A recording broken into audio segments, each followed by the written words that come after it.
Hello, good afternoon. Well, actually, good morning. 11 a.m. here at Lemoy Field in Waterbury, Connecticut, and that's the perfect time for a CACC conference matchup. The visiting Georgian Court University Lions, your post-university Eagles, a 7-5 team coming in to do duel with your Eagles, who are 4-5 on the season. Good morning. My name is Chris Del Sordo, and thank you for tuning in to the Nest Network. You are watching Post-University Athletics on the CACC Network, and remember, you can watch all post-university sports live on YouTube at Go Post Eagles. It is a hot team right now, the Georgian Court Lions, 7-5 on the season, 3-1 in the CACC, and winners of 4 of their last 5 games. And the margin of victory astounding. A 13-goal win followed by a 23-goal win against Caldwell. They did have a 4-point loss to Jefferson, but followed it up with a 12-point win and a 4-point win, respectively, 2 straight games at home.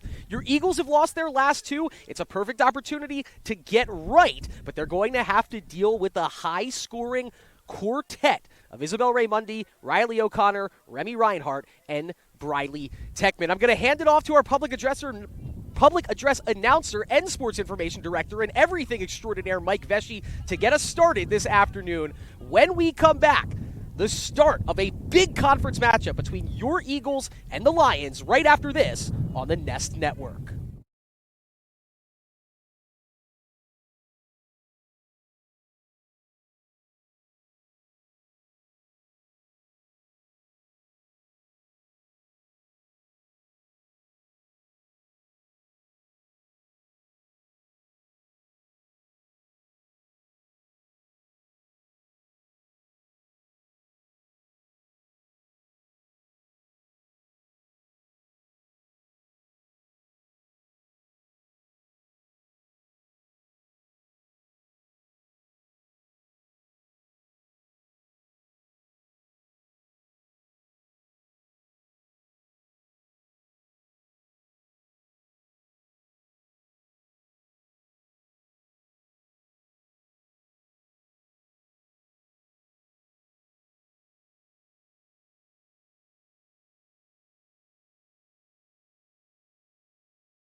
All right, and I will take it from here. Once again, good morning and welcome into Lemoy Field here on the campus of Post University in Waterbury, Connecticut. My name is Chris Del Sordo. You are tuning in to the Nest Network, and it is your 4-5 Post University Eagles looking to get back to 500 in conference play. They're entering action today with a conference record of 2-3. And two of those three losses in their two most recent games, they came out flat-footed on the road at Southern Connecticut a week and a half ago. Ended up losing that game 5-18. And then they knew it would be a tough task at Bridgeport.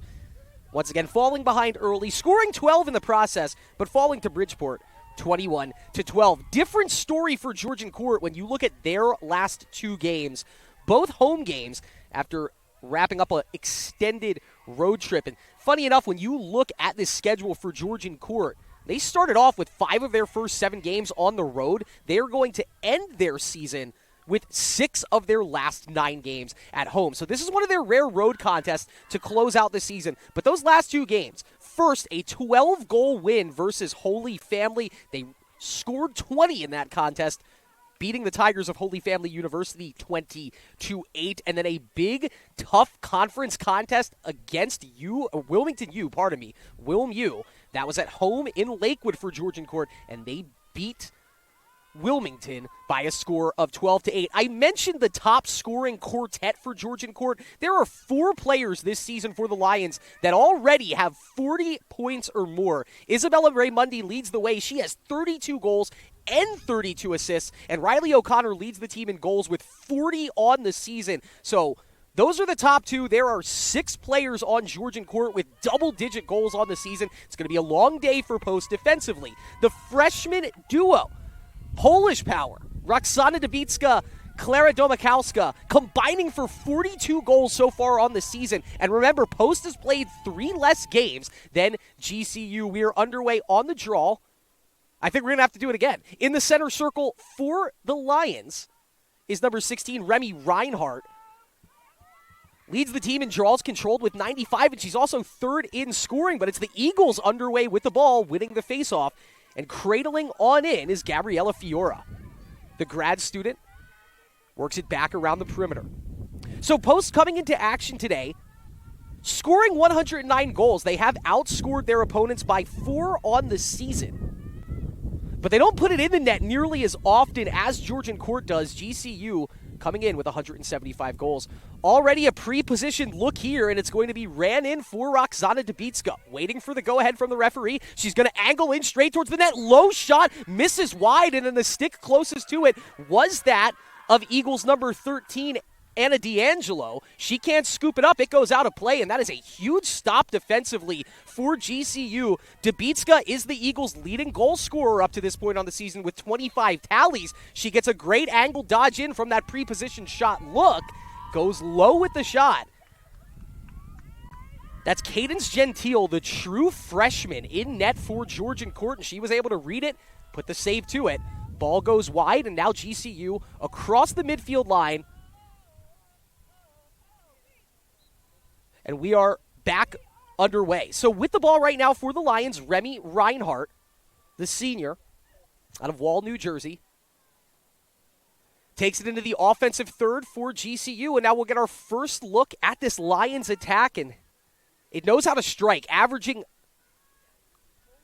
just under 15 goals per game, 14.98 on the season.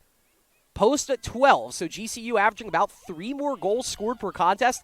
This is a hot lacrosse team right now in Georgian Court. 7-4 on the season. They've won their last 2. Pass from the out leads to a dodge back inside for Reinhardt. She gets it in front and dots it in. What a feed there as Reinhardt got it, threw it back out to the side where Isabel Raymundi reset, got it right back into Remy Reinhardt, who pots it for this game's first goal. And that gives the Lions 3 30-goal scorers on the season. As Remy Reinhardt puts it in, we are 90 seconds in and GCU up 1-0.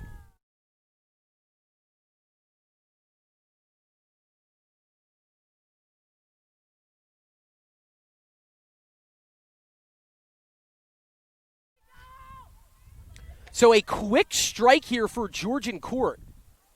One offensive possession, one goal, and it happened very quickly. In fact, Remy Reinhardt really did all the work on that. She got the clear, took it around the crease, sent it off to her teammate Isabel Raymundi, and then just stayed open right in front of the net, got the pass, didn't waste any time. Quick shot down low to give Reinhardt her 30th of the season. And Isabel Raymundi now with 33 assists next to her 32 goals. You couldn't have asked for a better start for a team playing great lacrosse. But now Post winning their second faceoff in a row, and let's see what the Eagles have in terms of an answer. Exploding through the midfield here is Cara DeStefano. Pardon me, that's 24 Dubitska. She spins through some trouble, has two defenders on her looking for some help here. And an offensive foul, it looks like Dubitska there, called for the Ward. So two strong defensive possessions to get GCU's afternoon started. Kelsey Niclario, the grad student out of Rumson, New Jersey, takes it across into the offensive third. She heads back to her side of the field, but GCU comfortable and confident now after two, I don't want to say easy, but two quick stops. And now an easy pass down low. That is easy lacrosse right there. Another assist for Raymundi, and Riley O'Connor, the team's leading goal scorer, gets her first. It only took 2 minutes and 12 seconds for two Lions goals. A second assist from Raymundi, a goal for Riley O'Connor, and GCU 2 for 2 offensively. They're up 2-0. So that goal for Riley O'Connor, her 41st of the season. Raymundi now assists 33 and 34. Kind of saw this coming here. Head coach Deborah Delfino needing to take the time out as Post University. They've had two looks offensively. They had two decent chances. They didn't score, and then they gave up two quick goals back the other way. We'll take a quick break here on the Nest Network. My name is Chris Del Sordo. You are watching Post University Athletics on the CACC Network, and we'll be right back after this.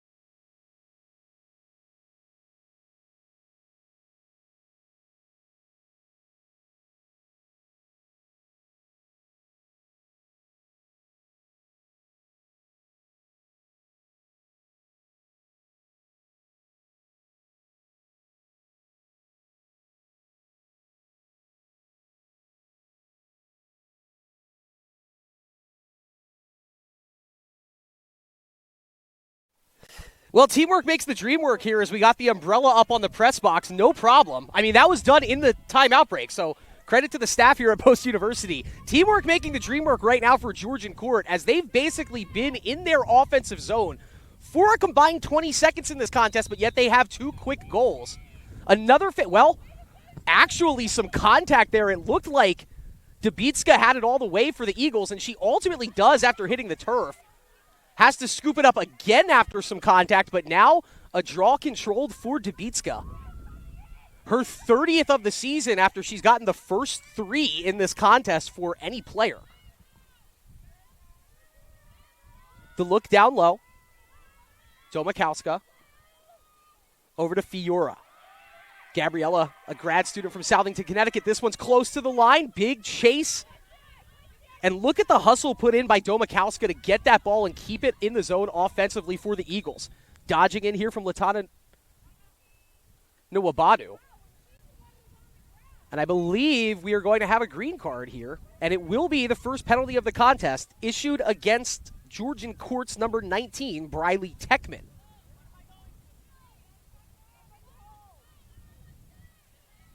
One-minute penalty on Techman. That's the game's first.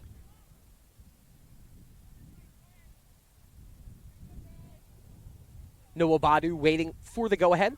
Latana, in her senior season out of Elmont, New York, has a little outlet in the form of Anna D'Angelo. D'Angelo cradling in. Gets fairly close to the net. High pass. It finds the intended target in Sam Targonski. Pass sent backwards in the direction of D'Angelo. She has to reach far behind her. Keeps the possession alive. Domakowska cutting towards the net. D'Angelo couldn't find her there. Still 65 to shoot. Good find here. And this will lead to a pre-positioned shot opportunity, and it looks like Debitska will do it again. So an interference call, it looks to be against Georgian Court. Huge opportunity here for the Eagles to get one back, trailing 2-0. In the box, Briley Techman. Still 31 more seconds on her penalty. A pass back in the direction of DeStefano. DeStefano lofts down low, and it's a goal for Gabrielle Fiora.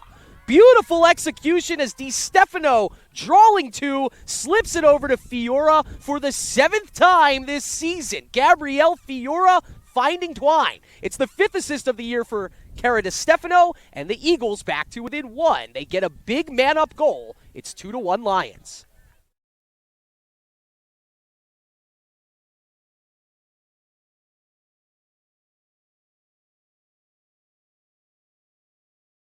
So an answer right there for the Eagles as they take advantage of the interference penalty against Techman. Briley Techman, one of 4 players with 40 points or more. She came into action today with 29 goals and 11 assists. So that was a double win for the Eagles. You take one of the dangerous midfielders off the floor for Georgian Court. You get a goal in the process.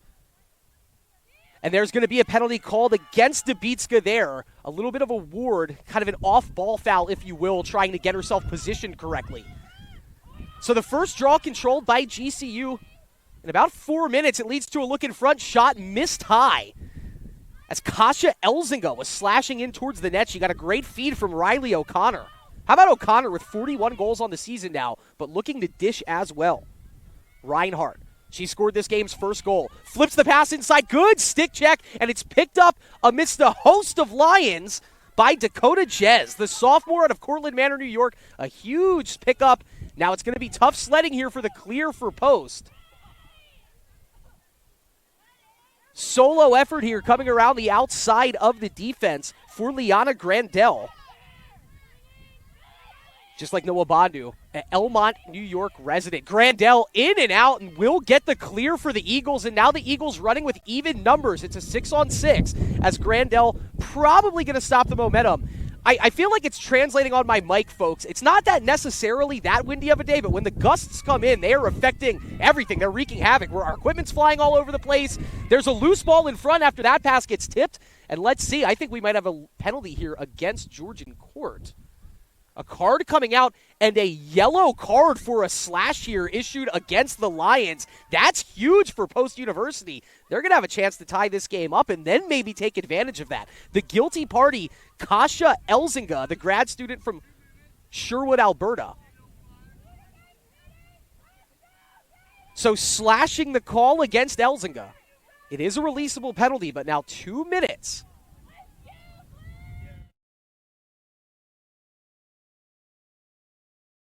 All right, so it is a releasable penalty, but 2 minutes now with a man up for the Eagles. They just scored with their last man up opportunity. Dodging inside, stopping on a dime, spinning, shooting, missing high was Anna D'Angelo, but it will stay with the Eagles as quickly behind the net to keep it going. Cara DeStefano. She gets it right behind the net. Looks for the player in front. That was Haley McHenry. McHenry loses her footing on the play, and it leads to a turnover picked up by Caitlin Petrolisi. And now Remy Reinhardt quickly off the feed from Petrolisi across the center line, in for the clear. GCU have an opportunity now to salt some time away with this man down look, but they might get themselves a goal, but a huge stop on the play. Ball is still loose. Will it be scooped up in front of the net by Bain? Yes. Lauren Bain with a huge save and scoops the ball up out of trouble. Although tough handling there for DeStefano on the clear. It was an opportunity to go back for the Eagles. Instead, DeStefano called for the foul. And Georgian Court, still with 73 seconds on this man-up opportunity, back on offense. So that was number 4, Gianna Nardini, with a big chance in front of the net for Georgian Court. She does have 14 goals on the season. She gets robbed by Bain for Bain's first save of the contest. But ultimately, the ball falls out of the pocket of DeStefano. She gets called for a foul on the way back. And so 50 seconds still with a man down, but Georgian Court, it didn't stop them from getting a decent look their last trip here on offense. And we'll see if they go for it again. Petrolisi, part-time defender, is in on offense, and it's an individual effort goal for the freshman, Briley Techman. for the 30th time this season. Briley Techman finding Twine. She does it right in front of the net. And the true freshman becomes the 4th 30-goal scorer for Georgian Court on the season. They score that goal with a player down and have a 2-goal lead here, 3-1.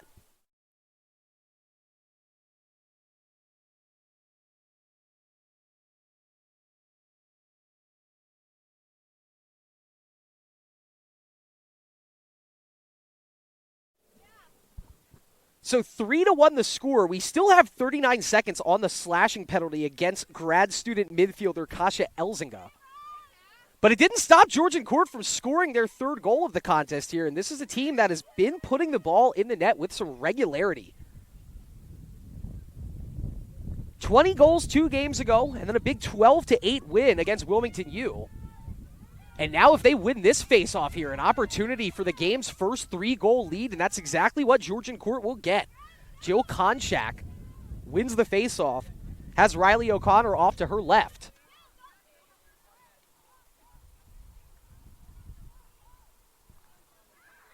Pass in front, and it's an easy goal as Riley O'Connor gets her 2nd of the contest. I didn't see who slipped that pass over, but O'Connor was waiting for it, and it's an easy deposit into the net. 2 goals with a player down for GCU. The 2nd of the afternoon for O'Connor. She's up to 42 on the season. Wow. And the Lions up big early. It's 4-1.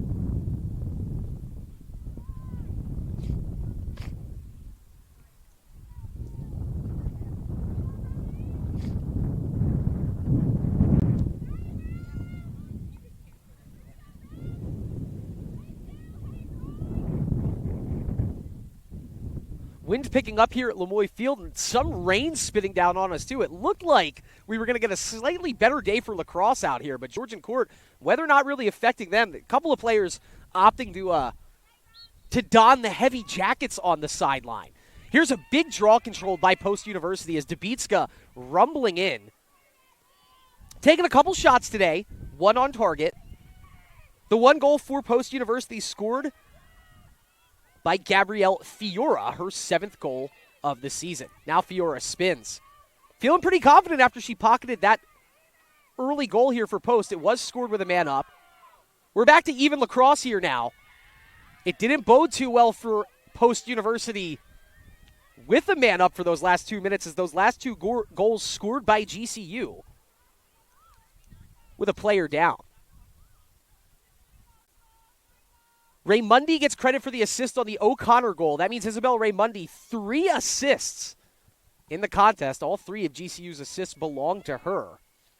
Fiora waiting for the go-ahead here on this pre-position shot. Starts to her right. Dances left, and I think that got started too early, and so we will do it again. Setting the scene here, it's Fiora waiting for the go-ahead to the right of the net. Once again, she gets the whistle, cuts to her left, has an outlet in the form of Domakowska, spins, flicks it over to Targonski. Now Domakowska has it here, spins, has Fiora to her right, opts to go back in the direction of Dubitska. Roxana Dubitska through 2, loses it. Delayed flag waiting to be thrown here. It will go against Georgian Court, and so another opportunity right in front of the net for Post University. This pre-position shot is going to come straight on, so you couldn't ask for a better opportunity here for Dubitska, who does have 23 goals on the season. Had 25, pardon me, and make it 26 as she's able to pot that one down in the lower left-hand corner. That one might even have grazed the inside corner of the post on its way past Gentile. But for the first time today, and the 26th time this season, Roxana Dubitska finding Twine. The Eagles get an answer. Now they need a big stop, but they're back to within 2. It's Lions 4, Post University 2.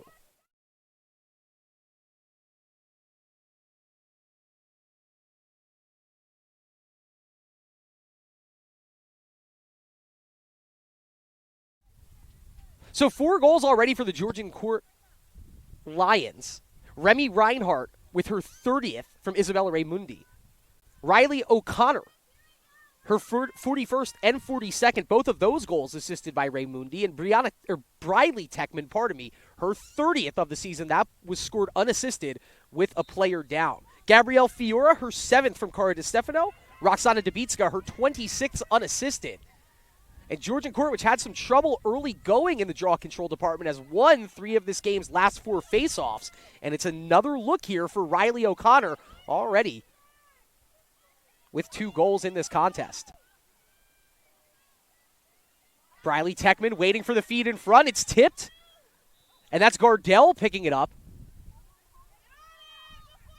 Whistle blown on the play. It's not going to stop play here. It's going to allow Post University to reset. Gardell, wow, through 2 defenders of Georgian Court. Still some trouble here as Bain has the outlet in Nuwabadu. Lotana Nuwabadu, but it's stripped from her, and Riley O'Connor still digging at it. Ball is still loose here in neutral zone. Grandel had it in the pocket, but then lost it, tried to kick it ahead, and ultimately it's Georgian Court back with it. This is number 18, Alyssa Hawley, slipping it into Techman, who scores. 2 freshmen hooking up right there, as it is the Georgian Alyssa Hawley setting up Briley Techman for her 2nd goal of the afternoon, and the true freshman Techman now up to 31 on the season. That was too easy right there, and it was funny to see Georgian Court. They had kept their wits about them. It looked twice like the Eagles were going to get the successful clear. The ball pops out of Grandel's stick, scooped right up by Hawley, takes it right over to Techman, who puts it in the back of the net. So already 2 Lions with 2 goals. Riley O'Connor, she came into the day with 40. She's up to 42. Briley Techman came into the action with 29. She's up to 31. And the 2 Eagles goals, they feel good, but you look at the scoreboard here. We're not even 9 minutes into this game. And Georgian Court up by 3. An opportunity here to make it feel even bigger than that. Hawley went too early there on the draw, and so it will be awarded to Post University.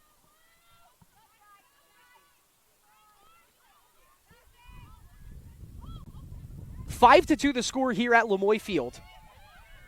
Latana Nwabadu into the offensive zone, over to Gabrielle Fiora. She just scored her 7th goal of the season. All the way across to Roxana Dubitska. Cara DiStefano. Over to Clara Domakowska. Oh, Fiora, nice little spin move there. She can't free herself, though, from the 2nd Lions defender, and Brielle Ucelis, the freshman from Quakertown, Pennsylvania, picks it up, gets the clear, and forces DiStefano to peel off and allow the defensive personnel onto the field. Big play right there by Brielle Ucelis, pardon me. And what looked to be a big opportunity for Post off that violation on the faceoff didn't really turn into anything. They got it into their zone for about 5 seconds, a couple of passes around the perimeter, turnover, and now a huge opportunity staring the Lions in the face. We're 10 minutes into this game, exactly 5 minutes on a running clock left to go here at Lemoy Field in the first quarter. And Post University, I think under normal circumstances, probably would feel pretty good about a man-up goal and another goal from a pre-positioned shot, but instead, they've allowed 5 goals on 7 shots, and so it's been an efficient outing so far here for Georgian Court. An opportunity for the Post defense to make a statement as Hawley jab step to free herself up some space. Pass down low, and a goal. Remy Reinhardt with her 2nd is now Alyssa Hawley finding the assists out here in Lemoy Field. Reinhardt, her 2nd of the afternoon, her 31st of the season. Hawley with her 2nd assist. That gets her up to 12 now. And oh, baby, Georgian Court delivering here at Lemoy Field. They're up 6-2.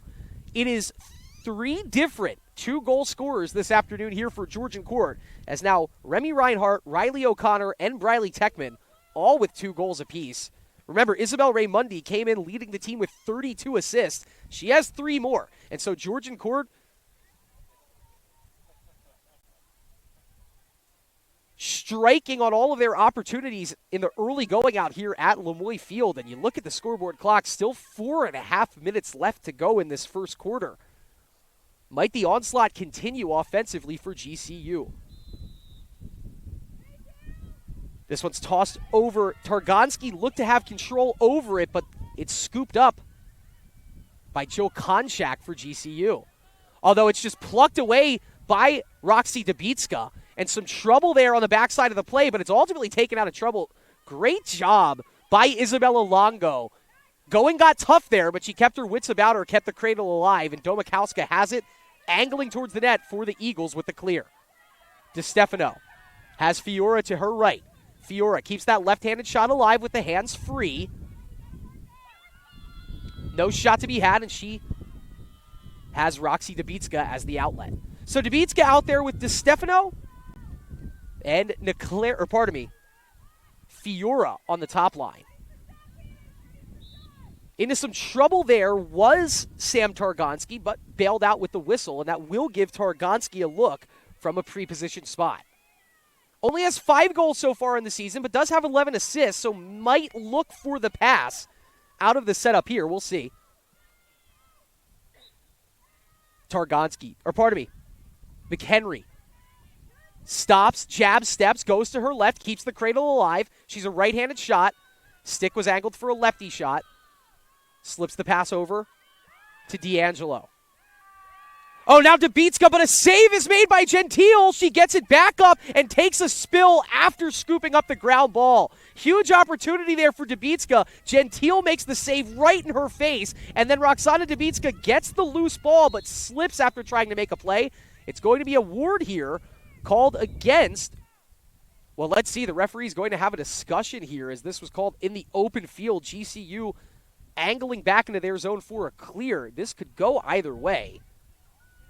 And I think, reading the body language, it looks like that might be the call where we have...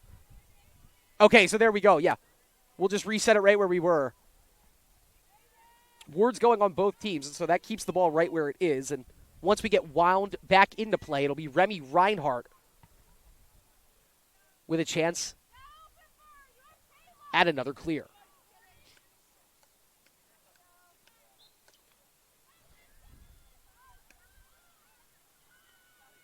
So we're back underway here. Georgian Court, a perfect 5 for 5 on clears now. 1 for 0 on the extra man because they've scored 2 goals now with a man down. And a patient build-up here offensively with the Lions already up by 4. Look in front. That's beautiful. Oh, baby. Ray Mundy with her 4th assist already, and it's an early hat trick for Riley O'Connor. You knew she was going to put some balls in the back of the net. She came in with 40 goals, has a hat trick already. Ray Mundy with 4 assists, and it's a 5-goal lead for the Lions here, 7-2.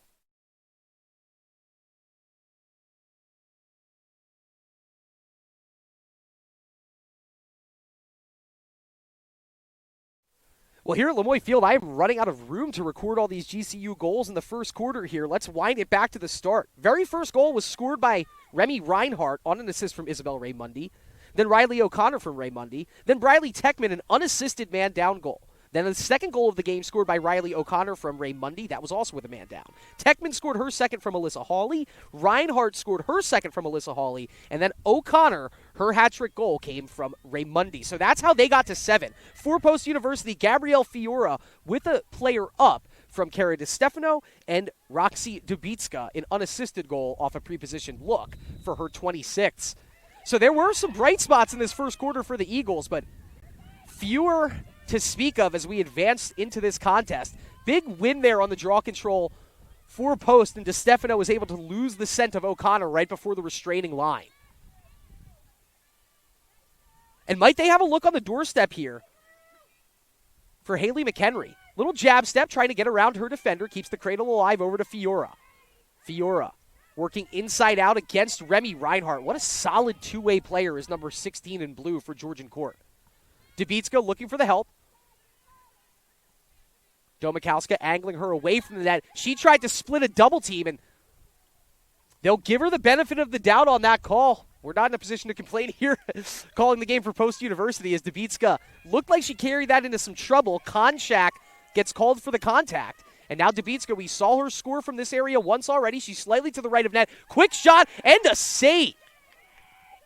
Cadence Gentile, as Dubitska did score her first goal shooting low, took that stick low, got the body down to the turf too. Big save for Gentile, who has made 3 now already. It's been 5 shots, 3 saves, and another shot and a goal and another hat trick as Briley Techman finds Twine again. Wow, Georgian Court running it up a bit here in the first quarter. Techman, her 3rd of the afternoon, her 32nd of the season. And it's an 8-2 lead for Georgian Court.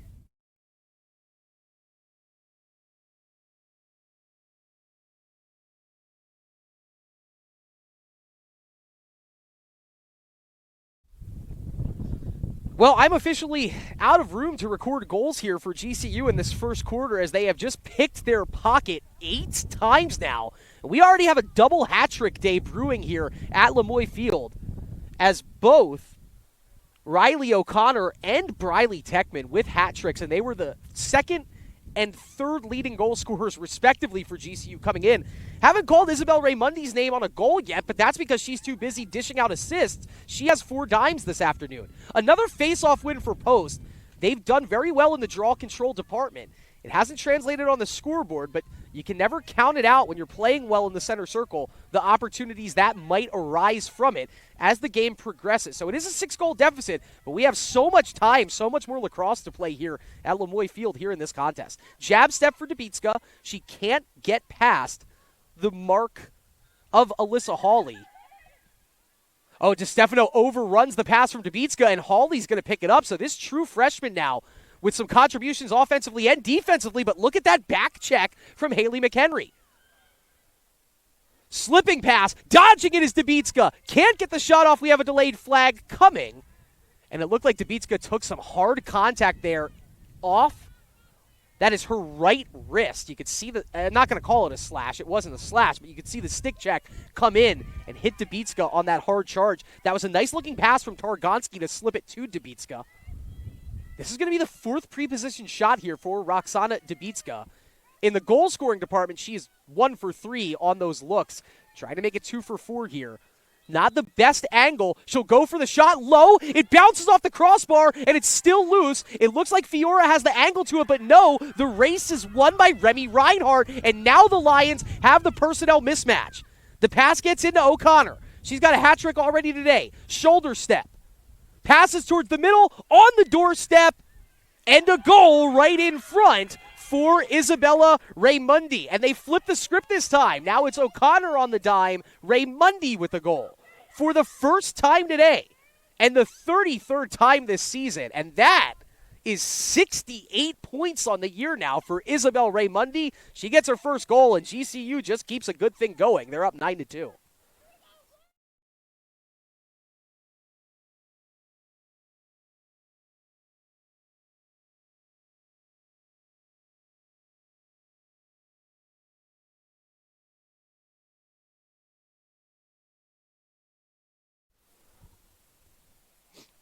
You know, I teased it before this game started that GCU had the potential to go on offensive runs like this, but the most goals they've scored in a game this season, 25. The second most, 20. You look up at the clock, folks. We've played 14 and a half minutes of lacrosse. We have 45 and a half left to go, and this is a 9-goal performance amidst Post University winning 3/4 of this game's face-offs. And GCU with 3 more minutes of penalties than Post in this first quarter, but yet a chance for double-digit goals. That's a huge turnover there, thrown away in the middle of the field, but another bad pass in the neutral zone here, and it's going to be tough sledding for Post, but a couple of fortuitous bounces off the legs of DeStefano and McHenry will bar us from any more scoring. Well, a hot start to say the least for Georgian Court, but still plenty of time left here, and Post, to their credit, looking good in the center circle. We'll see what this quarter break brings in terms of new strategy here for the Eagles. 15 minutes into this contest, a 7-goal lead for Georgian Court. We'll take a quick break and be back with more after this on the Nest Network. Georgian Court leading Post University 9-2.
So we're back here at Lemoyne Field, and Post University winning a couple of stat departments so far. Same amount of ground balls to Georgian Court. Both teams scooping up 6. Both teams causing and committing 5 turnovers apiece.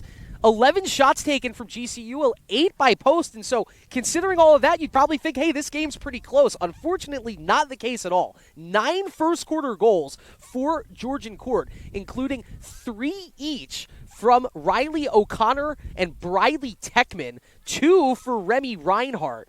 A goal and 4 assists for Isabel Raymundi. That was the core 4, the big quartet we talked about before the game got started. And unfortunately for Post, all 4 of them beating you in a variety of ways. Look at that scoop by Roxana Dubitska. So another face-off won by Post University, and now Dubitska just ambling in, waiting for that second Lions defender to come over, and they do just that and pluck it right from her stick. Look at the play by number 27, Madison Battle, the junior out of West Deptford, New Jersey, and she's going to draw the flag on the play. Potential for this to go from bad to worse for Post. After Dubitska did great to win the faceoff, got in right around the net, was just trying to kind of draw the second defender to find the pass, and that second defender came over with vengeance in Madison Battle, popping the ball out of the stick of Dubitska and drawing the penalty. It will be a 2-minute penalty. I believe McGee is the guilty party right now in the sin bin. Or no, that's actually DeStefano. This is the last thing Georgian Court needs, the chance to score a goal with a player up here. Scored 2 with a man down in the middle of the first quarter, and then 7 even strength. So we haven't even seen them with a player up yet, and here we are. 1 minute into the second quarter. 8 shots taken by Post, just 2 goals. GCU, 9 goals on 11 shots. Only 2 saves made so far from Lauren Bain. I was going to say an opportunity for a third there, but very good defense on the ball from Paige Piper, the sophomore out of Orangeville, Ontario, Canada. Bain going to opt to take it herself out of the crease, looking for some help, and wow, gets the slip pass. Well, got it to Anna D'Angelo, and I do believe we have a penalty coming here on Georgian Court. Just going to be a green card against Riley O'Connor. She's off for a minute, and with 55 seconds left on the penalty against Post University's McGee.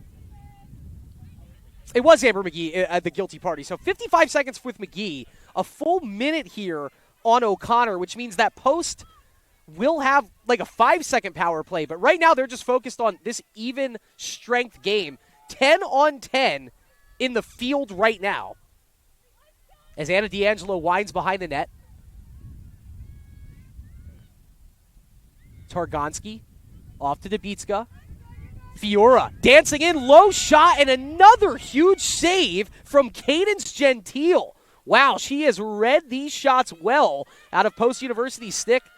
That is the 4th shot to get in on Gentile, or pardon me, the 4th save made by Gentile. The Eagles forcing a turnover. They have a big opportunity here. Once again, 10 on 10 lacrosse. Dubitska, oh, and another save made. McHenry just robbed right in the crease. She tried to pick the top left corner, would have had it, but Cadence Gentile. Folks, remember, that's a true freshman in the crease for Georgian Court.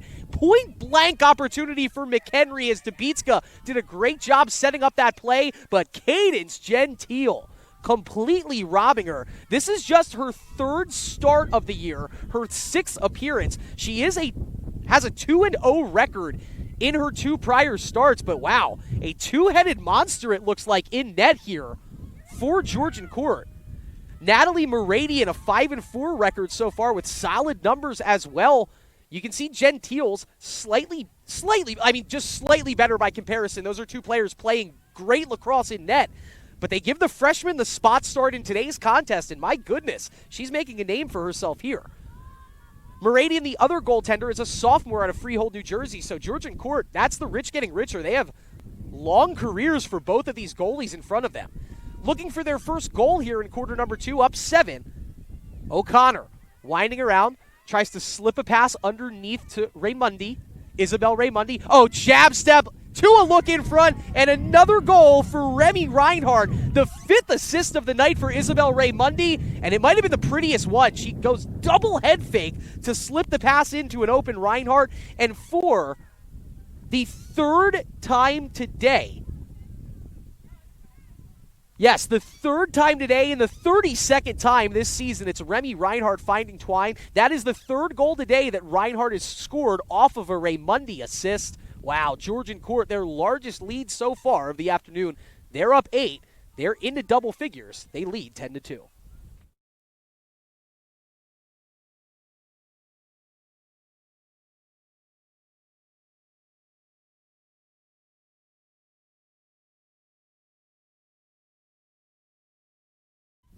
So we're back here at Lemoy Field. It took us 3.5 minutes to get a goal in this second quarter, but go figure.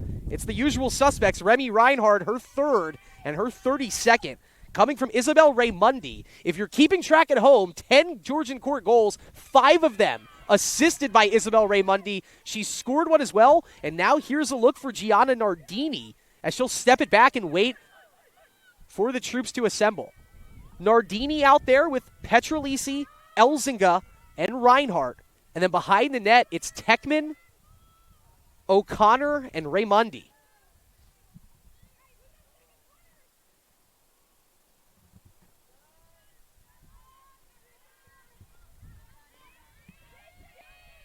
Slow build-up here as O'Connor, though, gets past her defender with a jab step. Huge save for Bain, but the shovel right in front. Oh, O'Connor was robbed by Bain, but the ball was loose after the save. She picks it up and doesn't even have to pick it up. Shovels it in backhanded. For the 4th time today, the 33rd time this season, and the 2nd time in 20 seconds. Remy Reinhardt finding twine. It is all Lions out here at Lemoy Field. GCU up 11-2.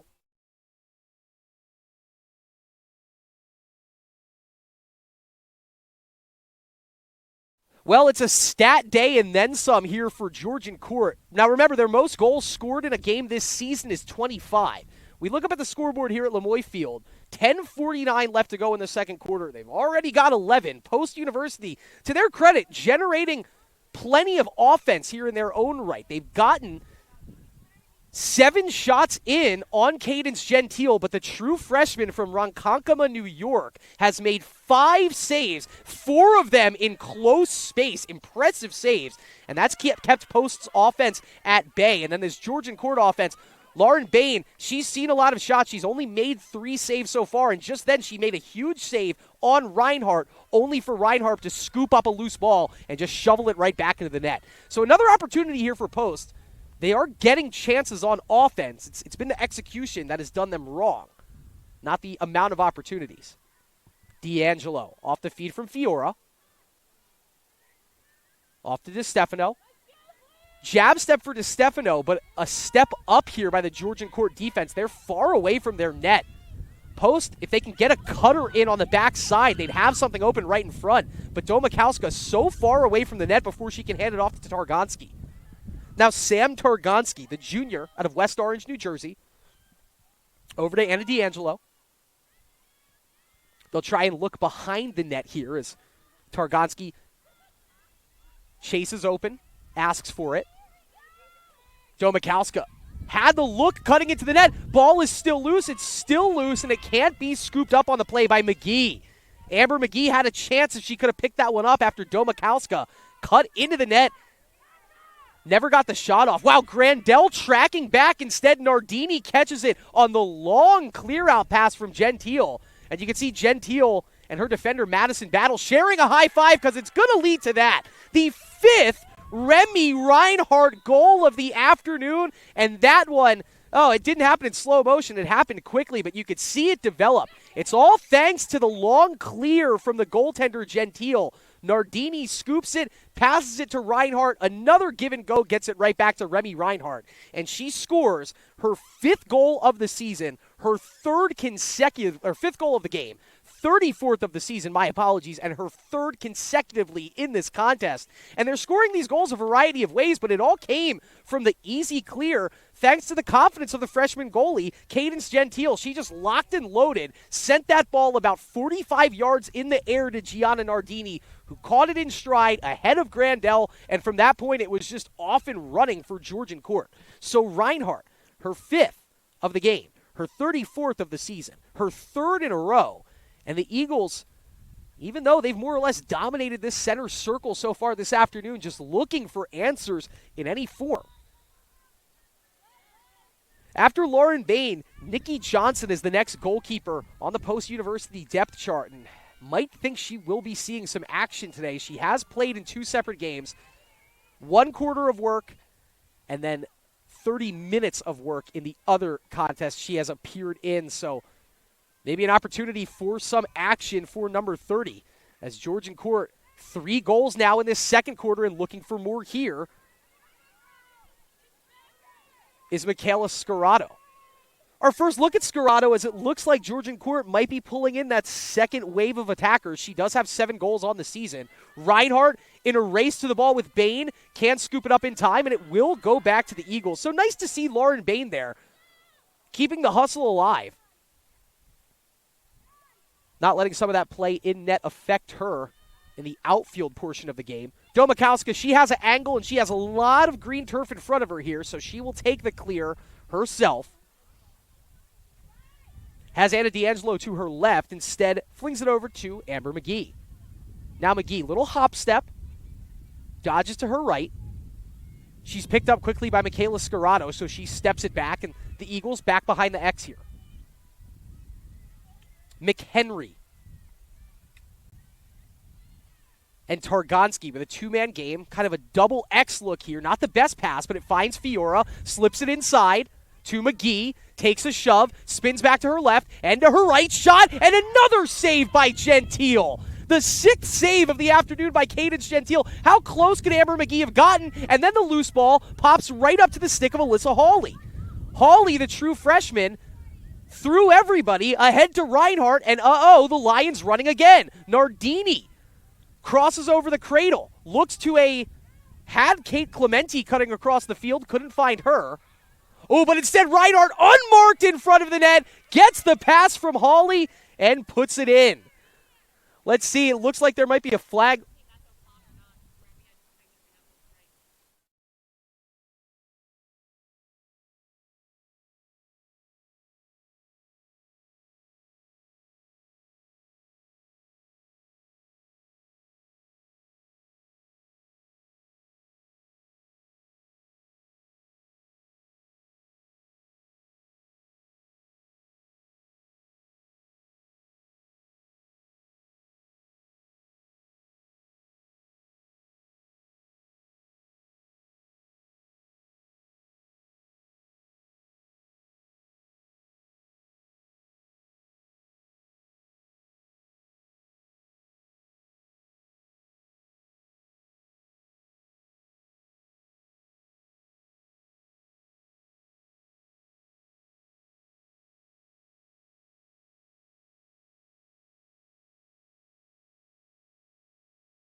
So count that goal. I think we were waiting for Post to come back from their timeout after they took their timeout. Saw a delayed flag, and it got picked up. We were just trying to get all of that straightened out. So Riley O'Connor, her 4th, now 44 on the season for O'Connor. And an 11-goal lead for Georgian Court, the largest of the afternoon for the Lions. We'll take a quick look side by side here at the numbers. in just a second. Once again, the lead 13-2 for Georgian Court. 16 shots taken by the Lions so far, 11 for Post University. And that's your difference in the contest right now. 11 shots taken by Post. 2 have gotten past Cadence Gentile. 6 saves made for the true freshman in net for the Lions. Lauren Bain, a tougher go of it, as 16 shots have been taken by Georgian Court. Only 1 of them has missed the frame. 2 saves have been made by Lauren Bain, but 13 have found the target.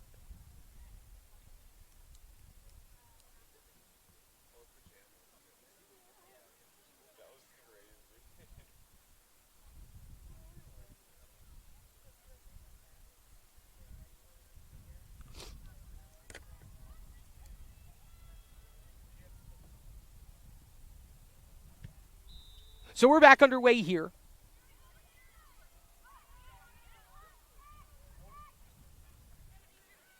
Gianna Nardini on the ball here for Georgian Court University.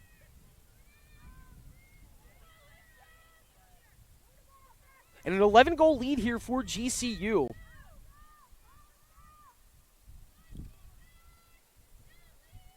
One other stat there's fairly big discrepancy in. The Lions 12 of 13 on clears so far this afternoon.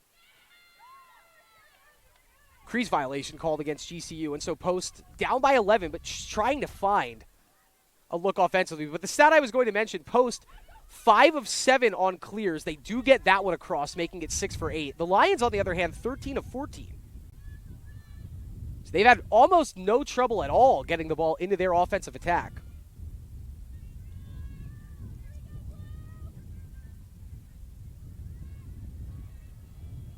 So does Stefano, down to Fiora. The Eagles, they've had plenty of opportunities. It's the difference in this game has been in-zone execution offensively. GCU, it seems like whatever they touch has found the back of the net. And for Post, 7 turnovers and make it 8. And now charging with the ball is Kelsey Niclario, the grad student out of Rumson, New Jersey. Ahead to Raymundi. 5 assists and a goal this afternoon for Raymundi. Maybe trying for her own goal and gets it right there. For the second time today and the 34th time this season, Isabel Raymundi picks the pocket of the net. Georgian Court takes their largest lead of the game. They're up 12, and it's 14-2 Lions.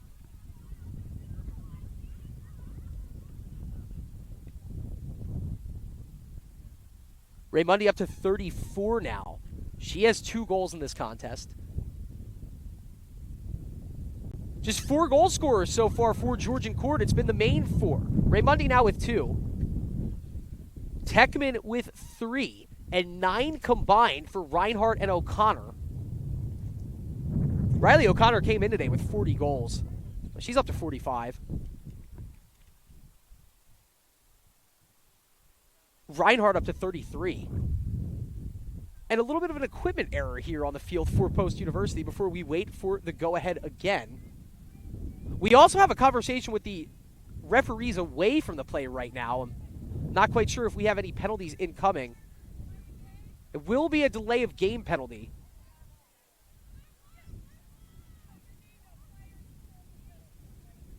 So that it was born from that equipment error. It looked like Paige Piper. Okay, so there's clarification right there. Delay of game on the goaltender, Lauren Bain. And it will be a 1-minute penalty that the Eagles will have to serve. So Bain called for the penalty on delay of game. Serving the penalty for the Eagles looks to be DeStefano.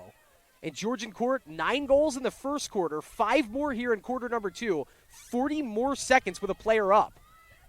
Cross-field pass to Gabrielle Battle. Her older sister, Madison, a junior defender. Gabrielle, we'll get our first look at her, the freshman attacker. Kate Clementi behind the net here. And we see some of the usual suspects offensively out on the field right now for Georgian Court. Isabel Raymundi, one of them. crosses over her cradle here behind the net. 14 goals by Georgian Court, and Isabel Raymundi's got 2 of them. She's got 5 assists as well. Long pass back to O'Connor. And let's see. Looks like an interference call here against the Eagles, which will lead to a pre-position look for Riley O'Connor. Really the last player that you want to see with an unhindered lane to the net. 6 goals already this afternoon. 46 on the season. Let's see what number 13 has. Oh, that's beautiful. Keeps the stick high all the way in, gets right in front of Bain, and then drops it right down and past the senior goalkeeper. Wow, for the 7th time today and the 47th time this season, Riley O'Connor with a goal. Everything Lions here. They're halfway to 30. The score is 15-2.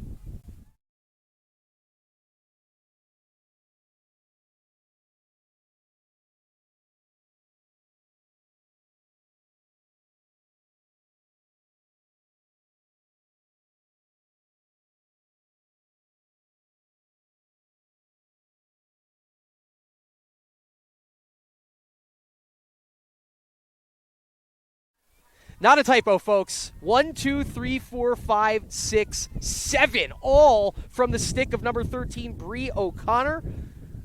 She's not by herself on the score sheet. In fact, Isabel Raymundi has 6 assists, so that's 2 different players, one with 2 goals and 6 assists, one with 7 goals and an assist. 2 different players with 8 points in one half of lacrosse. You don't see that too often.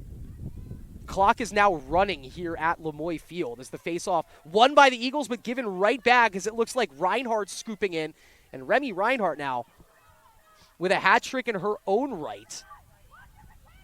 Picks up her 3rd ground ball of the afternoon, and the Lions have a chance to make it a 14-goal lead before half.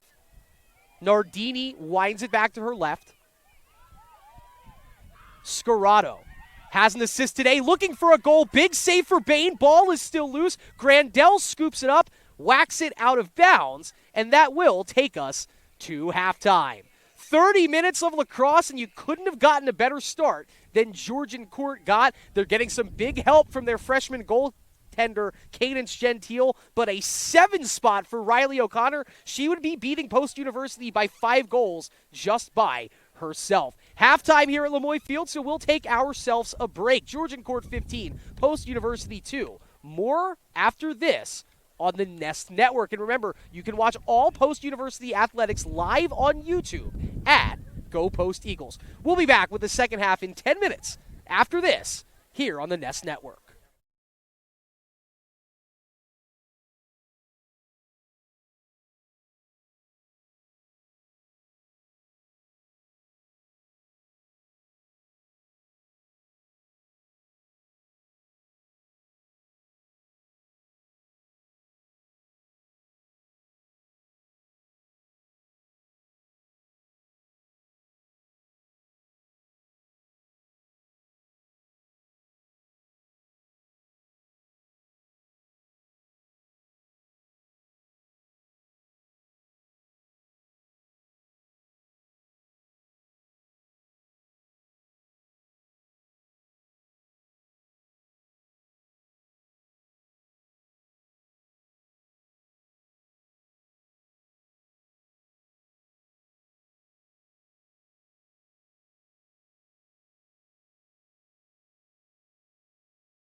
Well, welcome back into the Nest Network. You are watching Post-University Sports live on the CACC Network. My name is Chris Del Sordo, and your Eagles, they needed a reset here. They needed halftime in the worst way. 15 goals scored by Georgian Court in the first two quarters, including 7 by Riley O'Connor. She's up to 47 goals on the season now.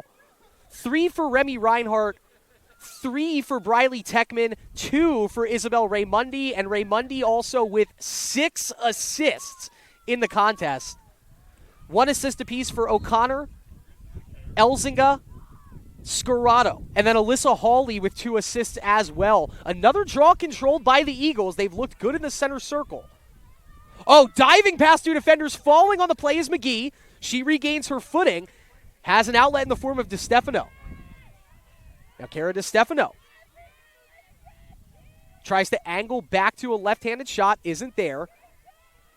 Latana Nwabadu in the offensive personnel here to get this second half started. Domakowska. I will say, great point made here. The weather has been 4 seasons of weather in about an hour and a half so far in Waterbury. We had a downpour at halftime, and now the sun is out. There you go here at Lemoy Field. It's a 50-degree day with everything. If you're asking the weather is weather here at Lemoy Field. But it's nice now, and the Eagles trying to find some solid ground offensively. Domakowska spins. This is McHenry behind the net. McHenry has a cutting to Stefano, gets around her defender and scores! Haley McHenry, the grad student out of Staten Island, took her time on that one. Let the defender overrun the right shoulder. She spins back and pockets it in the top left corner of the net for the 12th time this season. It's Haley McHenry finding Twine. She does it unassisted, and the Eagles get one back. It's 15-3.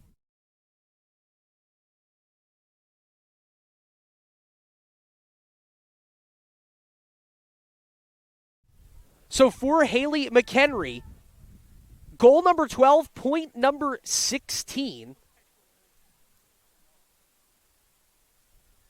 for the grad student out of Staten Island, New York. That 12th goal breaks the tie between her and Anna D'Angelo. So Haley now 4th on the team in goals with 12 on the season. That's exactly what Post University needed.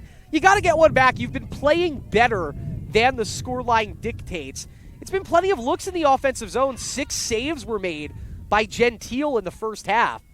And so to take one shot and get it past Cadence Gentile, that has to feel across the board good for every Eagle involved. We've seen McHenry have a lot of looks from back there behind the net from the X. And so for her to capitalize, it bodes better for the Eagles, who do still have 4 games remaining on their schedule. 3 CACC games. And remember, they're off of 2 consecutive losses right now. So if this is a 3rd in a row, you just want to hope for those little moments throughout the remainder of this second half here that you can build momentum in the next game that you play. Caden Petrolisi spins. That one's deflected before it gets to Bain, but the loose ball is picked up by Raymundi. Have to account for number 12 as she has 6 assists. If you're her, she has the Eagles defense right where she wants them, really everywhere on the field. Petrolisi gets the handoff for O'Connor. Thinking about looking back to O'Connor, and we have an interference foul called against Post University. And so this will be a look for Caitlin Petrolisi, the sophomore out of Bardonia, New York. 1-on-1 right side angle here on the pre-position shot against Lauren Bain. Wound into play. Petrolisi scores. Wow, that was too easy. She felt the stick check on the way in, kept the cradle alive with the left hand, and deposits it into the back of the net. For the 7th time this season, it's Caitlin Petrolisi finding Twine, and the 5th different goal scorer here for Georgian Court. How about that? They scored their first 15 between 4 players. Petrolisi joins the fun, and the lead is back up to 13 for Georgian Court. It's Lions 16, Eagles 3.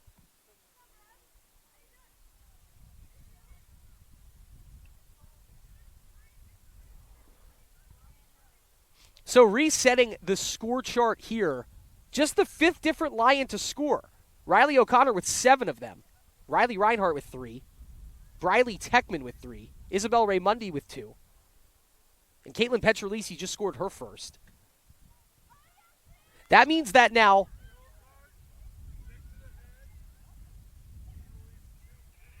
So I saw that penalty there. Petrolisi scored the goal and took a check to the head on the way in on the pre-positioned shot. That's going to lead to what it's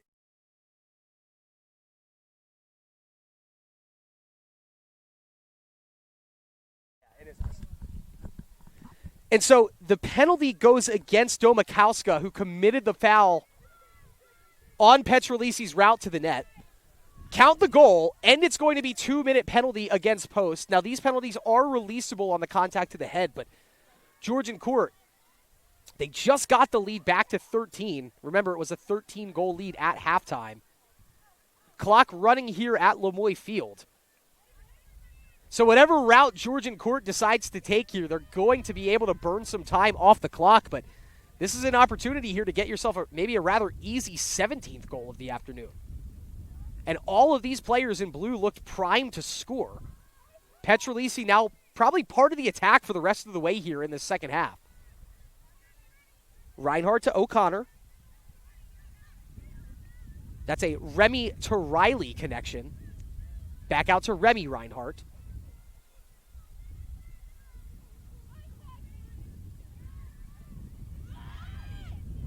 Big save in front there from Bain.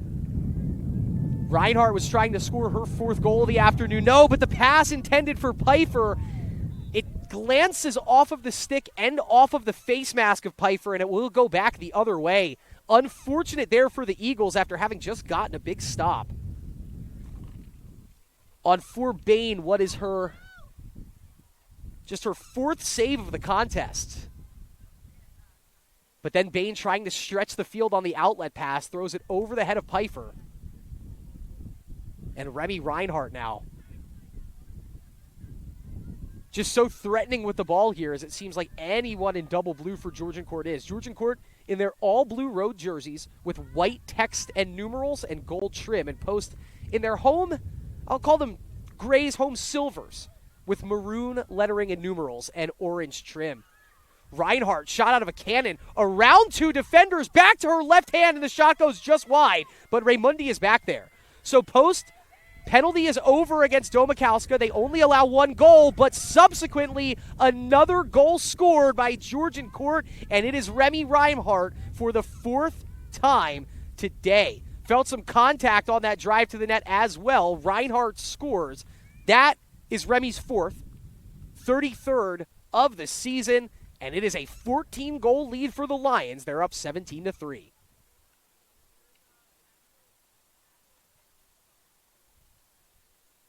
Looked like Reinhardt kind of showed that. Looked like she might have taken a blow by the stick to the back of the head on that play. We have referees discussing here. I don't think any call will be made technically as it relates to that. We've already had 9 minutes of penalties in each direction in this contest. We've seen clean lacrosse games. This isn't necessarily one of them. Now, that being said, it doesn't look like we really have tempers flaring at this point. This game never had the opportunity to allow that to happen, but a 14-goal lead for post, it feels like it's just going to continue to grow here. Remember, it was 15-2 at halftime. The Eagles started off this quarter with a goal, Haley McHenry scoring her 12th of the season. But we've had consecutive goals scored by Georgian Court, and they're back on the ball now with 7 minutes left on a running clock here in the 3rd quarter. Raymundi out there with Riley O'Connor, Alyssa Hawley, Kate Clementi, and our first look at Tierney Furlong, but she's coming right back off.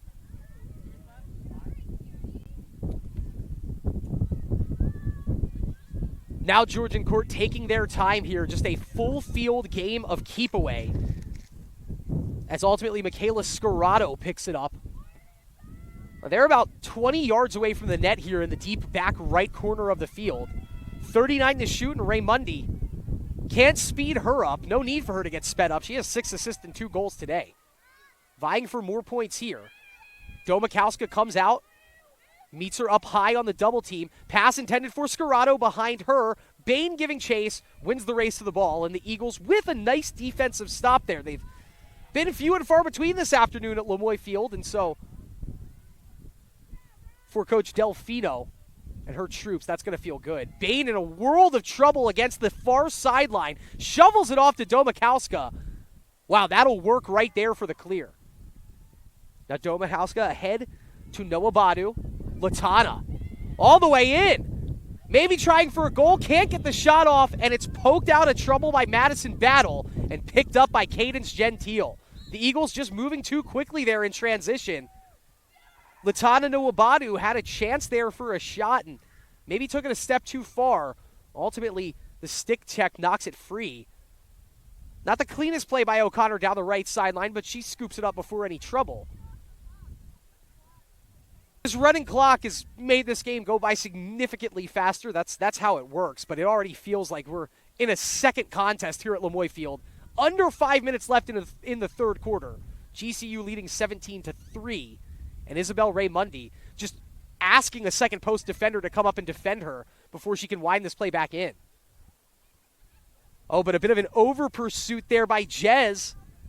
Raymundi, I think she's looking for a solo route to the net or just some sort of outlet pass. She finds it in the form of Alyssa Hawley. And ultimately, they do blow the whistle on Dakota Jez. Probably a little too late if you ask Isabel Raymundi, as she was taking some stick checks there for the first 65 seconds on the shot clock. 20 seconds left in the shot clock. Raymundi feathers the pass to Hawley. That's beautiful. Count the goal for Alyssa Hawley. The 7th assist for Isabel Raymundi. Oh, Georgian Court can't be stopped. They have 18 goals, and we still have 19 minutes left to go in this contest. So count the goal for Hawley. It is her 11th of the season.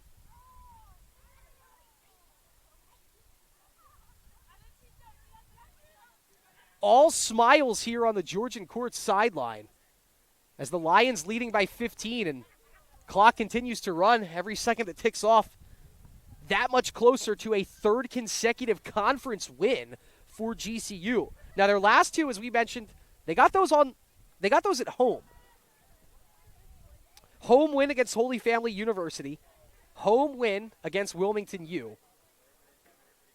Come on the road here, out to Waterbury, Connecticut. Not the easiest trip. I mean, you're out there on 195, so it's not the furthest jump up the Jersey Turnpike, but they made this trip for this early 11 a.m. game, and they seemed like they were the team ready to go. Looked at home and comfortable here at Lemoy Field. There's going to be another penalty here against Post University. Roxy Dubitska called for the penalty. It will be a green card, but a minute off the field for Dubitska. You're giving Georgian Court just another opportunity here with a man up. And to their credit, I mean, they haven't kept pedal to the metal. Yeah, but they've kept driving the car forward. They've scored 3 more goals here in this third quarter on the running clock. They've allowed 1 for Post, and they're slowly infusing kind of the second-string members of their lineup onto the field. And there's one of them right there, Dana Paz, looking good on the clear. Easily slips it off to, or pardon me, that was Tori Mitchell. I was looking at the wrong side of the roster there. Tori Mitchell on the clear. She slips it over to Niclario. So those are 2 newcomers into the attack here for Georgian Court. Gabrielle Battle behind the net. Up top to Alyssa Hawley. We just saw her score her 11th goal of the season. Hawley fronted by Grandel. Pretty far away from the net. That plays well for GCU. They don't feel the need to be sped up at this point. Raymundi now has 10 points in this contest, just 2 from goals, up to 8 assists, maybe looking for 9, but a save made from Bain as she absolutely robs Michaela Scarrato. Race to the ball, won by Post University. Lauren Bain has 4 saves this contest, and all of them have been highlight reel variety. Has allowed 18 goals. Nifty stickworth from Dubitska, but she loses it right at the sideline. Too much contact, though, from Dubitska into the body of Konchak. And Jill Konchak will walk this back into play for the Georgian Court Lions. Once again, that's been the story of the game. You see Post make a huge play. I mean, that was a long, extended offensive possession for Georgian Court. Post ultimately does get the stop on the big save from Bain. They win the race to the ball, and they can't even get it over the midfield line before the clear turnover, and the ball goes back to Georgian Court.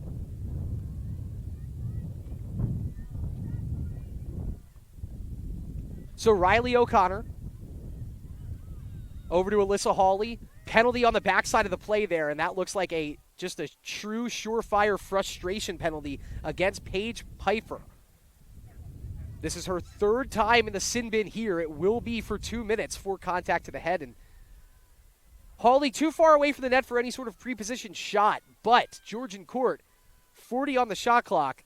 They can realistically wind down the entirety of this third quarter here and get themselves 2 more looks. Raymundi gets the feed inside from Hawley. Goes behind the net to Gabrielle Battle. Back up top to Hawley. O'Connor goes back to Alyssa Hawley. Spins to lose the mark of her defender.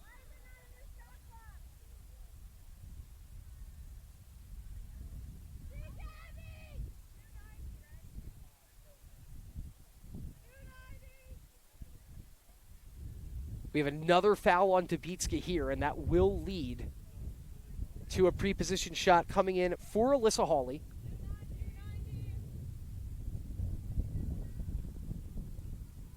The shot clock will reset for Hawley here, trying to score her 12th goal of the season. Let's see if that's the move she makes. To her right is Kate Clementi. To her left, Emily Smith. Save made from Bain there as Hawley dives in on the pre-position shot. Lauren Bain, 3 saves now in the third quarter. She's up to 5. And a nice bounce back for the senior out of Hamilton, Ontario. Clearing has been difficult for the Eagles all contest long, just 7 of 12, and unfortunately make it 7 of 13 as Riley O'Connor, a forced turnover to go along with her 7 goals this afternoon. Oh, pass wide open in front, shot and a score, and it's Scarrato from O'Connor. Wow, Riley O'Connor has done it all, now getting an assist as well. Scarrato scores her 8th goal of the season, and that will bring us to the end of the third quarter. A 16-goal lead for the Lions, 4 more for Georgian Court, and we'll head to the fourth quarter with GCU leading 19-3. The final 15 minutes coming up right after this here on the Nest Network. You are watching Post University Sports on the CACC Network. At the end of the third quarter, it's GCU 19, Post 3.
Well, we're back here at Lemoy Field, and as we get ready to start the fourth quarter, and there's a lot to cover, It's a huge discrepancy on the scoreboard, 19-3 for Georgian Court. They're 19 goals, 13 assists on those 19 goals for the Lions, 3 goals scored by Post, 1 assist. The shots were pretty similar through the first 20 minutes of the game. Over the past 25 minutes, we've seen Georgian Court really just kind of run away with the game offensively. 28 shots taken now for GCU, 19 goals. 6 saves made by Lauren Bain, including 4 in that third period. 12 shots taken by Post, 3 goals, and 6 saves made by Cadence Gentile. So she has very solid numbers, the true freshman. Kind of the 1B in their goalie depth chart, but making a case for herself to be the every game starter for Georgian Court this afternoon. Post just 7 of 13 on clears. Meanwhile, Georgian Court 16 of 17. And if there's been, one stat separate from the offensive efficiency that has drawn the dividing line between these two teams, it's been that. No problems for GCU really the second they get the ball off of Post, knowing that they'll be able to get into and establish their offense.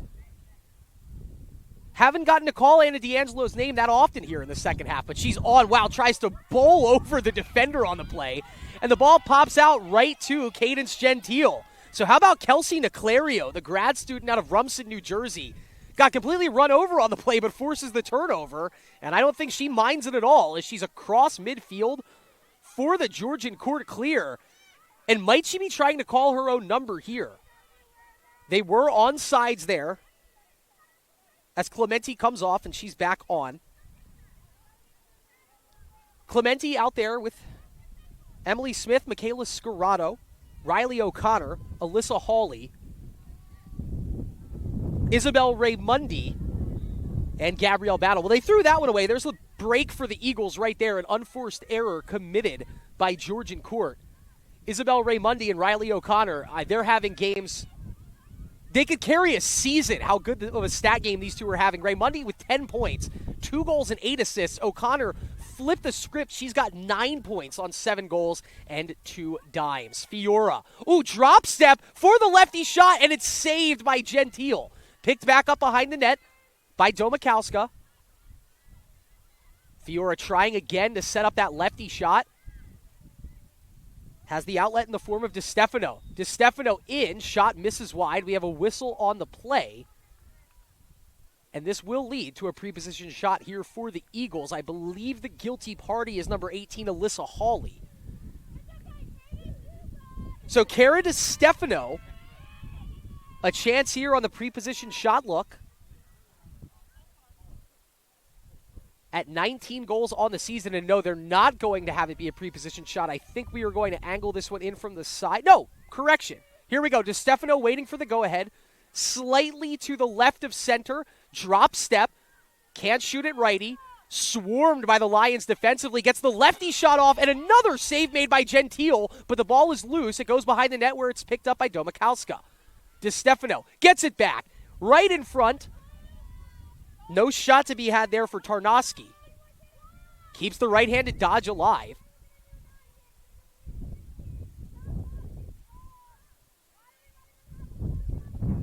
You can see the coaching staff here for Georgian Court not happy with the shot clock reset to a fresh 90. A reminder to her that her team is winning by 16 goals with 12 minutes left in the contest now, but credit to them. They're trying for more offensively here in this conference game. And I think now the referees actually probably did catch wind of it and might be trying to make it right. So for Georgian Court, they have 19 goals. There's 12 minutes left in this game, and I mentioned the most goals that they have scored in a game this season, 25. That was a CACC home game against Caldwell University. They did score 20 against Holy Family 2 games ago. And we can see, so yeah, they make it right. The shot clock back down to 31 for the Eagles. Post has taken 13 shots in this game. They're getting more than doubled up by Georgian Court here, 28-13. And this has led to a bit of an extended discussion. Now remember, we've been playing on a running clock since Riley O'Connor scored her 6th goal. That made it 13-3. Ever since then, or 12-2. Now, we've been playing on a running clock since we hit that 10-goal differential. Obviously, you have to keep the shot clock proper. that dictates possession. And so Post now with just 23 to shoot here. Domakowska takes some hard contact in front of the net. It looks like we do have a delayed flag on the play. And so 16 seconds on the shot clock and a pre-position looked here for Klara Domakowska. She's third on the team so far with 17 goals on the season in her freshman year out of Wrocław, Poland.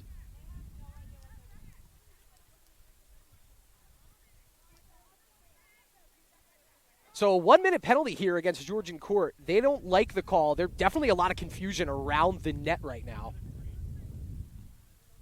Copy that, sorry.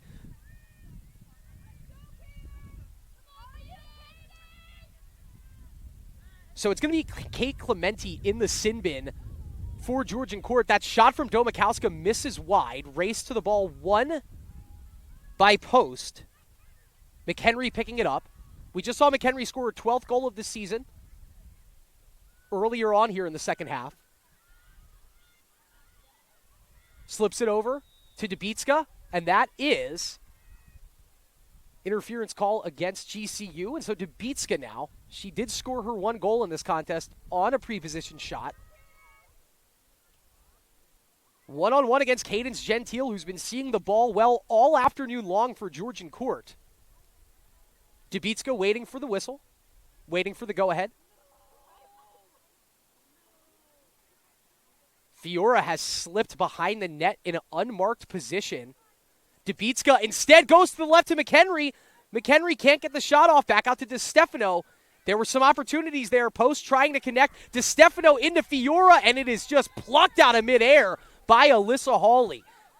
Going to be a frustration penalty committed by Post in the meantime. And now some frustration here from both sides as the referee looked to intended to blow that play dead. It is a penalty going against Post University here. Green card against the Eagles. 10:26 remaining in the contest here. The lead 19-3 for Georgian Court University. If you're just joining us, 9 goals scored in the first quarter by GCU. The score was 9-2 after 1. 6 more unanswered goals by the Lions in the second quarter made it 15-2 at halftime. The Eagles scored the first goal of the third quarter, an unassisted tally by Haley McHenry, but 4 straight scored by GCU on a running clock in the third quarter. That's gotten us to where we are right now, a score of 19-3. Liana Grandel having a great ball, a great game defensively. That is the third ground ball she has scooped up now for Post University. She's on the field, 1 of the 7 offensively here. Crossfield pass, though, it wasn't really intended for anybody, and instead it's picked up by Addison Rivera, seeing some playing time for the Lions. Her clear is successful to Riley O'Connor. Isabel Ramundi now. 10 points on the day. Has O'Connor behind her. No look pass. Battle, and the save is made from Bain. Oh, Gabrielle battled trying to get in the action there off the great feed from O'Connor, and Bain with her 7th save of the afternoon. GCU centimeters away from getting that 20 spot. Bain with a big save, and now we have a green card foul against Alyssa Hawley and GCU. It looks like the penalty that Clementi was serving for the Lions, that 2-minute penalty, that's since run off. So that's history now. But a separate penalty against Hawley, and it'll be 1 minute here with a man up for Post.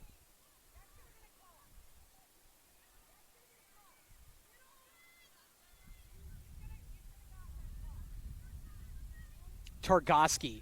Oh, great check defensively there by Kelsey Niclario, and just separates the ball from the pocket of Tarnoski. She still had a double team to deal with, too. By the time she slipped the pass off, though, Niclario had it read. Another forced turnover. That is the 15th turnover committed by the Eagles today. And the Lions, yet another chance to hit the 20-goal mark here this afternoon. We've been on a running clock for some time, and giving Georgian Court credit, it seems like if they wanted to, they could even be trying for plenty more goals now. But just getting in their system offensively. O'Connor, 0-2, slips the pass back off to Gabrielle Battle. We saw her robbed from that spot about a minute ago. Crossfield pass to Scarrato. A goal and an assist for Scarrato today, the true freshman. Hawley with a goal and an assist, and the shot is saved from Lauren Bain. Only 2 saves in the first half. She's up to 8 now in the contest. Playing much better as this game has progressed. And the Eagles with an easy clear thanks to Clara Domakowska. Clara trying to spin herself into that right-handed shot. Jab step, gets around the defender, and the save is made by Cadence Gentile. Stop me if you've heard that one before, folks. This true freshman is seeing everything. That is save number 9 in the contest now. Only 3 goals allowed for Gentile. And once again, the Lions machine offensively. It just keeps spinning here. Back, setting up behind the net. And got to thank GCU here. It looks like they're opting to wind off a good 30 seconds off the shot clock before they really initiate any offense in each of these possessions. So the broadcaster and statting staff here, 10 feet behind them, thank them for their efforts in just trying to get us to a conclusion in today's conference affair. That being said, Riley O'Connor, I can't blame her for wanting to score more. She's had 7. They've all looked rather easy. Ray Mundy to Gabrielle Battle. Oh, double play circling around the crease. Ray Mundy goes to the left hand, and Bain robs her. Battle and Ray Mundy, a very solid 2-player game there. Ray Mundy trying for the hat trick, and she's robbed on the doorstep by Bain. But look at that back check by Riley O'Connor. She's got 7 goals today, 2 assists, 8 shots. All of them are on goals. She's scooped up a ground ball and has caused 2 turnovers. A stat day supreme for the grad student out of Tinton Falls, New Jersey. And might she get herself another goal here instead? Gets wound off of the crease by Isabella Longo.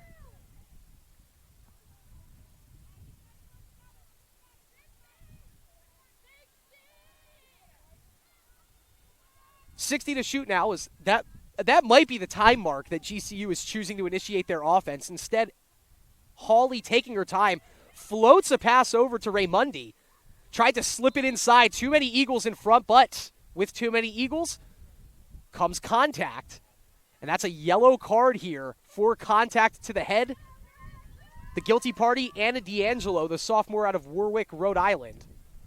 She's off for 2 minutes. And another chance at that 20th goal here for Georgian Court. Michaela Scarrato going to give an attempt. She has a goal and an assist today. Lauren Bain in net for the Eagles. Scarrato, right-handed shot, bounces it home.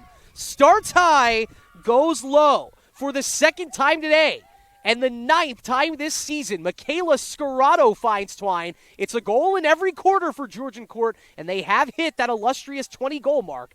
It's a football score here, and fittingly, it's the Lions over the Eagles, 20-3 here in the 4th quarter.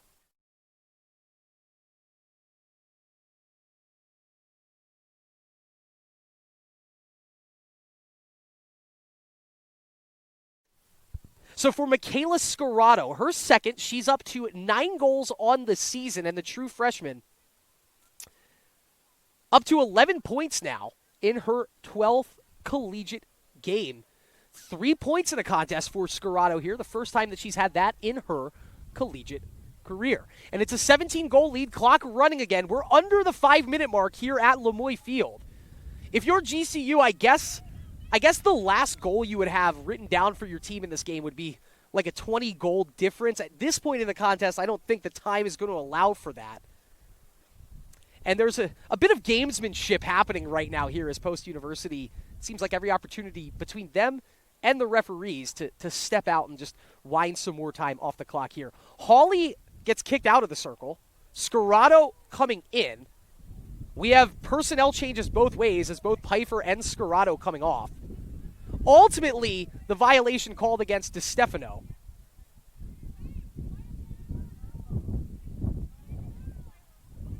And it looks like Pfeiffer is going to serve it. So GCU will have a minute up. They had to stop the clock here just to make sure that everything got righted. And so there will be a separate 1-minute penalty against Post. So however you want to break that down, 50 seconds with a man up or 10 more seconds, and then the remainder of the minute. GCU allows the D'Angelo penalty to finish, and now 50 more seconds with Cara DiStefano in the box for too many players. O'Connor, the long pass to Gabrielle Battle. Good step down there by Nuabando. And I'm not quite sure what the ruling is on the play here. Okay, so this is a byproduct of there being two penalties happening at the same time now.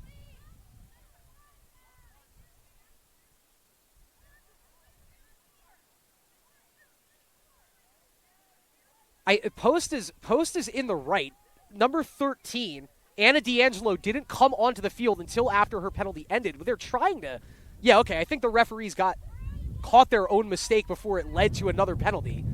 They weren't aware of the one penalty expiring and the second penalty waiting on the box. So counting right now, 5, as it should be, in the third. Okay, and so, now we are all good. The referees caught themselves before they made us type that into the system. But it's still a man up for 25 more seconds here for Georgian Court, and they have 55 on the shot clock. Scarrato and Hawley, we've seen them kind of turn into the quarterbacks, the two freshmen here, as the game has progressed into the second half. Riley O'Connor, just as in control of a lacrosse game as you can be, takes it from the X. Right-handed cradle. She'll wind away from the net. Raymundi slips a pass down low to Gabrielle Battle. She had the drop step, couldn't spin it into the left-handed shot, but her outlet is there in the form of Kate Clementi. Over to Alyssa Hawley. 15 to shoot now as we're back in even strength lacrosse. Hawley has Riley O'Connor asking for it. Now Hawley going to initiate around Grandel. Great cause turnover by Grandel, but the ball is still loose down at the feet of some Lions. 3 seconds. If they get it, they'll have 1 second to get a shot off instead. Shot clock violation and turnover forced by Post University. And look at Anna D'Angelo rumble down the neutral zone with that clear, but she gives it up to O'Connor. Trouble at the clear department. Post is going to end this game around 50%. Meanwhile, Georgian Court now 19 of 20. And will this lead for a look in front? Down low, and the shot is pulled wide by Scarrato. Oh, Gabrielle Battle was looking for the assist there. Scarrato was vying for the hat trick. She pulls the shot wide, but GCU still plenty of time. 2 minutes left to go in this contest here. O'Connor tries to slip the pass over to Holly. Holly dancing in and scores.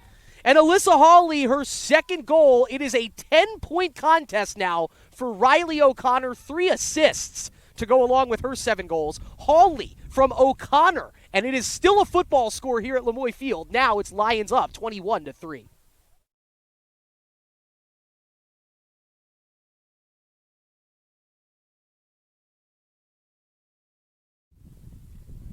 Alyssa Hawley, her second goal of the contest, her 12th of the season. She's up to 20 points on the year now to have 12 goals along with her 8 assists. I think everybody on Georgian Court, they're going to be smiling when they look at the box score post-game here, as everyone has been accounted for statistically. And now a minute left to go in this contest as we are playing the slow game, winding the clock down here at Lemoy Field. With this win, Georgian Court will move to 8-5 on the season and in a very good spot in conference play, 4-1 in the CACC. The loss will push Post University down to 4-6 on the year. It will be their 3rd straight conference loss, netting them a 2-4 record in the CACC. The Lions, maybe they are trying to win this game by 20. O'Connor, yes! All the way in, doing it herself, dancing left, hitting the top right corner. The 8th goal and the 12th point for Riley O'Connor.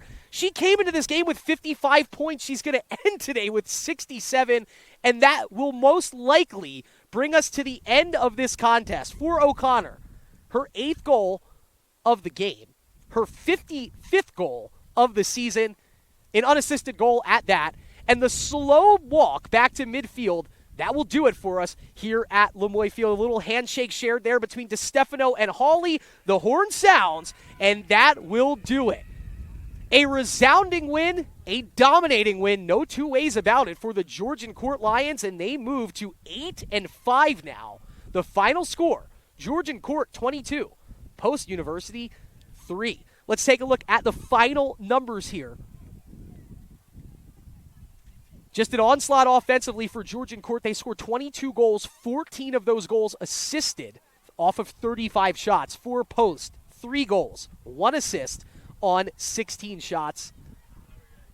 4 extra man opportunities for Georgian Court, and they scored on all 4 of them. 18 ground balls scooped up by GCU to just 13 for post. And here's the big number. GCU 21 of 22 clearing the ball out of their defensive zone.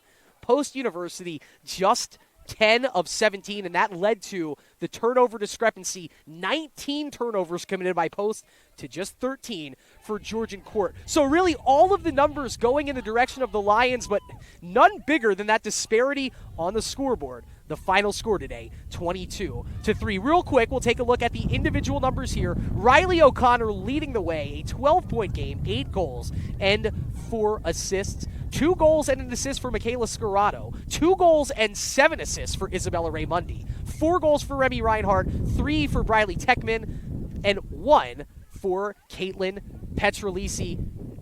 And Kasha Elzinga with an assist as well. For the Eagles, 3 goals to speak of. Haley McHenry, her 12th. Gabrielle Fiora, her 7th. And it is Roxy Debitska, her 26th. Cara DeStefano with the lone assist. And so that will do it for us from Lemoy Field halfway through our doubleheader. You can see the camera pointed at the scoreboard right now. Here's what we're going to do. We're going to wind down this broadcast, so feel free to take a step away. But remember, more lacrosse coming up right after this. The men's team hosting Chestnut Hill College. That game starts at 2. That broadcast starts at 1:45. So join us right back here in 50 minutes on the Nest Network for some men's CACC action. My name is Chris Del Sordo. For everybody up here at the press box at Lemoy Field, thank you for spending your afternoon with us. A 19-goal win for the Lions. We have men's lacrosse in 50 minutes right after this.